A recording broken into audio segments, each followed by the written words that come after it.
जनपद मथुरा के कोसीकला थाना क्षेत्र के अंतर्गत एक गांव की रहने वाली एक युवती के साथ तमंचे के बल पर गैंगरेप करने का मामला प्रकाश में आया।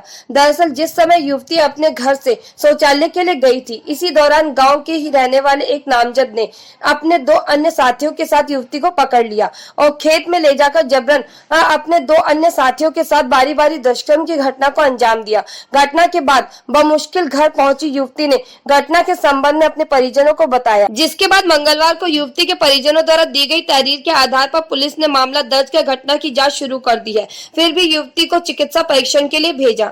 जनपद मथुरा के कोसीकला थाना क्षेत्र की शाहपुर चौकी के गांव में एक रहने वाली युवती के साथ 6 अगस्त को सोच जाते समय गैंगरेप घटना को अंजाम दिया गया। युवती के पिता ने गाँव के एक नामजद युवक एवं 2 अज्ञात लोगों के खिलाफ मुकदमा दर्ज कराया है। वहीं शिकायत के बाद पुलिस ने युवती को मेडिकल परीक्षण के लिए भेज दिया। शाहपुर चौकी क्षेत्र के अंतर्गत एक गांव की युवती के पिता ने युवक पर आरोप लगाया कि 6 अगस्त को उसकी बेटी अपने घर से शौच के लिए जा रही थी। तभी एक युवक ने युवती को पकड़ लिया और 3 लोगों से मिलकर बारी बारी दुष्कर्म की घटना को अंजाम दिया।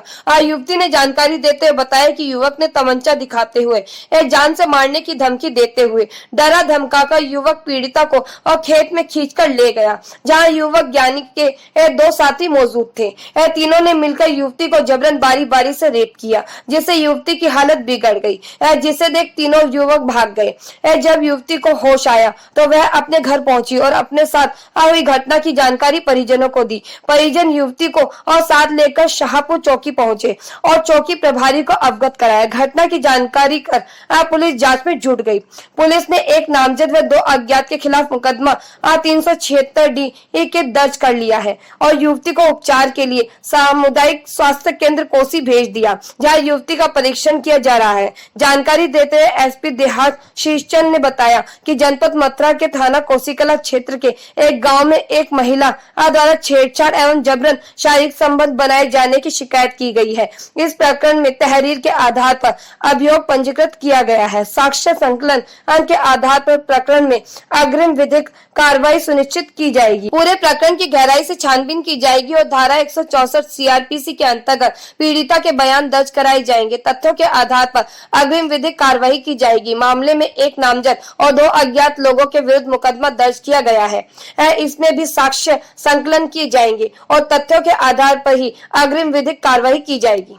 थाने कोसीकला के गांव में एक महिला द्वारा छेड़छाड़ एवं जबरन शारीरिक संबंध बनाए जाने की बात प्रकाश में आई है। इस प्रकरण में तहरीर के आधार पर अभियोग पंजीकृत किया गया है। साक्ष्य संकलन के आधार पर प्रकरण में अग्रिम विधिक कार्रवाई सुनिश्चित की जाएगी। क्या लगता है ये महिला मतलब मामला किस तरह का है? प्रकरण की गहराई से छानबीन की जाएगी और धारा 164 सीआरपीसी के अंतर्गत बयान दर्ज कराए जाएंगे। इस बयानों के आधार पर अग्रिम विधिक कार्रवाई सुनिश्चित की जाएगी। इसमें एक नामजद और 2 अज्ञातों के नाम मुकदमा दर्ज किया गया है। इसमें भी साक्ष्य संकलन किया जाएगा और तथ्यों के आधार पर ही अग्रिम कार्रवाई की जाएगी।